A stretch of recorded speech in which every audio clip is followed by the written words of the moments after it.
طاہرہ ہے نام میرا، مشکل ہے کام میرا، دیکھتی آنکھوں سنتے کانوں کو سلام میرا۔ اگر آپ کو میری یہ ویڈیو پسند آئے تو لائک، شیئر اور سبسکرائب کرنا مت بھولیں۔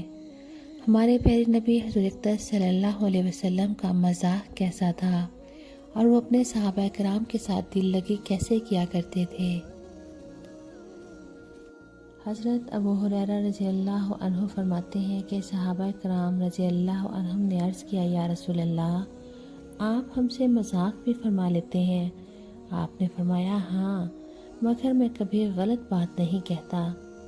ایک آدمی نے حضرت ابن عباس رضی اللہ عنہما سے پوچھا کہ کیا حضور صلی اللہ علیہ وسلم مذاق فرمایا کرتے تھے؟ حضرت ابن عباس نے فرمایا، ہاں۔ اس آدمی نے کہا، آپ کا مذاق کیسا ہوتا تھا؟ حضرت ابن عباس نے حضور صلی اللہ علیہ وسلم کے مذاق کا یہ قصہ سنایا کہ حضور نے اپنی ایک زوجہ محترمہ کو کھلا کپڑا پہننے کو دیا اور فرمایا، اسے پہن لو اور اللہ کا شکر ادا کرو اور نئی دلہن کی طرح اس کا دامن گھسیٹ کر نہ چلو۔ حضرت انس رضی اللہ عنہ فرماتے ہیں کہ حضور اقدس صلی اللہ علیہ وسلم کا اخلاق تمام لوگوں سے عمدہ تھے۔ میرا ایک بھائی ابو عمیر نامی تھا جو دودھ چھوڑ چکا تھا۔ جب حضور صلی اللہ علیہ وسلم ہمارے ہاں تشریف لاتے اور اسے دیکھ لیتے تو فرماتے، اے ابو عمیر، تمہارے نغیر یعنی لال چڑیا یا بلبل کا کیا بنا؟ نغیر پرندے کے ساتھ ابو عمیر کھیلا کرتا تھا۔ بعض دفعہ نماز کا وقت آتا اور آپ صلی اللہ علیہ وسلم ہمارے گھر میں ہوتے تو آپ ارشاد فرماتے کہ میرے نیچے جو بچھونا ہے اسے جھاڑو اور اس پر پانی چھڑکو۔ ہم ایسے ہی کرتے۔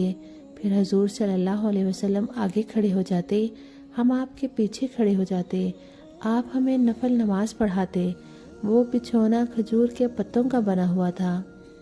دوسری روایت میں یہ ہے کہ حضور صلی اللہ علیہ وسلم ہم لوگوں کے ساتھ کھل مل کر رہتے تھے، حتیٰ کہ آپ میرے چھوٹے بھائی سے فرماتے، اے ابو عمیر، نغیر پرندے کا کیا بنا؟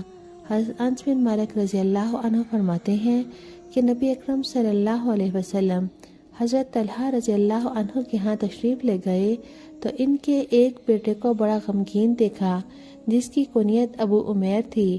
حضور صلی اللہ علیہ وسلم کا معمول یہ تھا کہ آپ جب ابو عمیر کو دیکھا کرتے تو اس سے مزاح فرمایا کرتے۔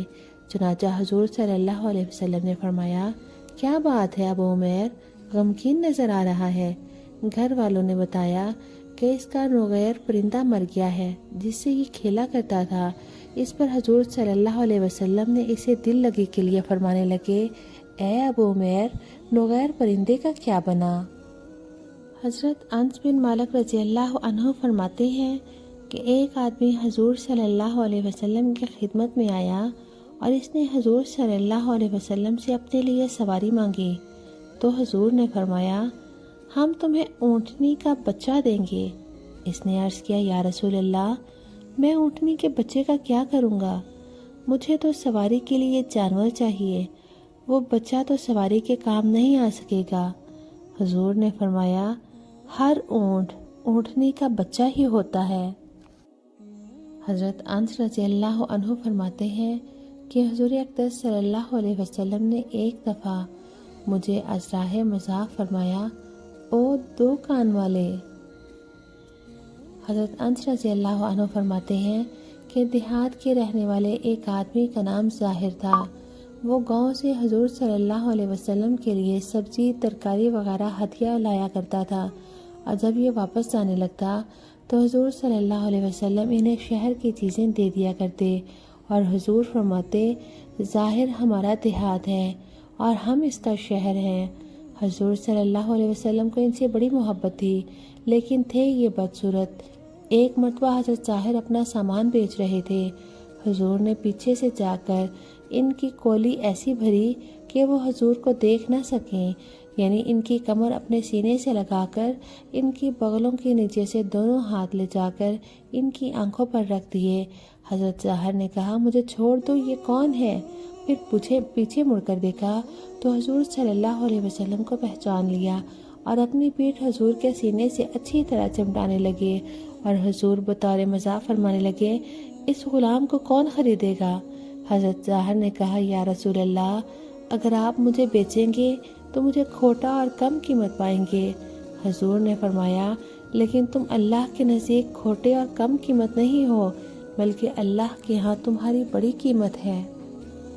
حضرت نعمان بن بشیر رضی اللہ عنہ فرماتے ہیں کہ ایک مرتبہ حضرت ابوبکر صدیق رضی اللہ عنہ نے حضور اقدس صلی اللہ علیہ وسلم سے اندر آنے کی اجازت مانگی۔ حضرت ابوبکر نے سنا کہ حضرت عائشہ رضی اللہ عنہ کی آواز حضور صلی اللہ علیہ وسلم سے اونچی ہو رہی ہے۔ انہوں نے اندر جا کر تھپڑ مارنے کے لیے حضرت عائشہ کو پکڑا اور فرمایا، تم اپنی آواز اللہ کے رسول سے اونچی کر رہی ہو۔ حضور صلی اللہ علیہ وسلم نے ابوبکر کو روکا۔ حضرت ابوبکر اسی غصہ میں واپس چلے گئے۔ جب حضرت ابوبکر چلے گئے تو حضور نے فرمایا، دیکھا میں نے تمہیں کیسے اس آدمی سے چھڑا لیا۔ چند دن کے بعد پھر ابوبکر نے حضور صلی اللہ علیہ وسلم سے اندر آنے کی اجازت مانگی۔ اجازت ملنے پر اندر گئے تو دیکھا کہ دونوں میں یعنی حضور اور عائشہ میں صلح ہو چکی ہے۔ اس پر حضرت ابوبکر رضی اللہ عنہ نے عرض کیا، جیسے آپ دونوں نے اپنی لڑائی میں شریک کیا تھا، ایسے ہی اپنی صلح میں بھی مجھے شریک کر لیں۔ حضور صلی اللہ علیہ وسلم نے فرمایا، ہم نے تمہیں شریک کر لیا، ہم نے تمہیں شریک کر لیا۔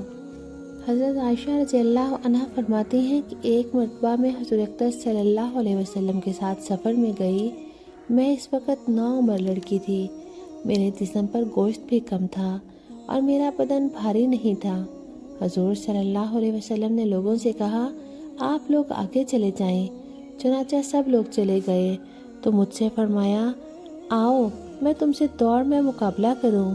چنانچہ ہم دونوں میں مقابلہ ہوا تو میں حضور سے آگے نکل گئی اور حضور خاموش رہے۔ پھر میرے جسم پر گوشت زیادہ ہو گیا اور میرا بدن بھاری ہو گیا اور میں پہلے کسی کو بھول گئی۔ تو پھر میں آپ کے ساتھ سفر میں گئی۔ آپ نے لوگوں سے کہا، آگے چلے جاؤ۔ لوگ آگے چلے گئے۔ پھر مجھ سے فرمایا، آؤ میں تم سے دوڑ میں مقابلہ کروں۔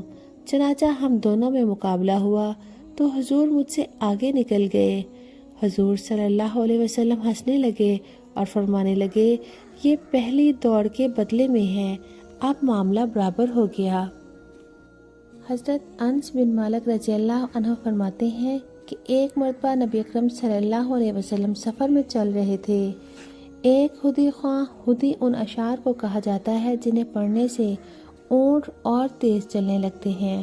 حضور صلی اللہ علیہ وسلم کی ازواج مطہرات کے اونٹوں کو ہدی پڑھ کر آگے سے چلا رہا تھا اور یہ ازواج مطہرات حضور صلی اللہ علیہ وسلم سے آگے جا رہی تھیں۔ حضور نے ہدی خوان کو فرمایا، اے انجشا تیرا بھلا ہو، ان کانچ کی شیشیوں کے ساتھ نرمی کرو، اونٹ کو زیادہ تیز نہ چلاؤ۔ حضرت انس رضی اللہ عنہ فرماتے ہیں کہ نبی اکرم صلی اللہ علیہ وسلم نے اپنی بعض بیویوں کے پاس آئے، ان ازواج مطہرات کے ساتھ حضرت ام سلیم رضی اللہ عنہ بھی تھیں۔ حضور نے فرمایا، اے انجشا ان شیشیوں کو آہستہ لے کر چلو، اونٹ زیادہ ہدی سن کر مستی میں آ گئے تو یہ عورتیں گر جائیں گی یا ہدی کے اشعار سے ان کے دل چکنا چور ہو جائیں گے۔ حضرت ابو قلابہ کہتے ہیں، حضور صلی اللہ علیہ وسلم نے ایسی بات ارشاد فرمائی، اگر تم میں سے کوئی یہ بات کہتا تو تم اسے عیب کی بات سمجھتے، اور وہ بات یہ ہے کہ حضور نے فرمایا، ان شیشیوں کو آہستہ لے کر چلو۔ حضرت حسن رضی اللہ عنہ فرماتے ہیں، ایک بوڑھی عورت حضور اقدس صلی اللہ علیہ وسلم کی خدمت میں حاضر ہو کر عرض کرنے لگی، یا رسول اللہ آپ دعا فرمائیں کہ اللہ تعالیٰ مجھے جنت میں داخل کر دے۔ آپ صلی اللہ علیہ وسلم نے فرمایا، اے ام فلاں جنت میں کوئی بوڑھی عورت نہیں جائے گی۔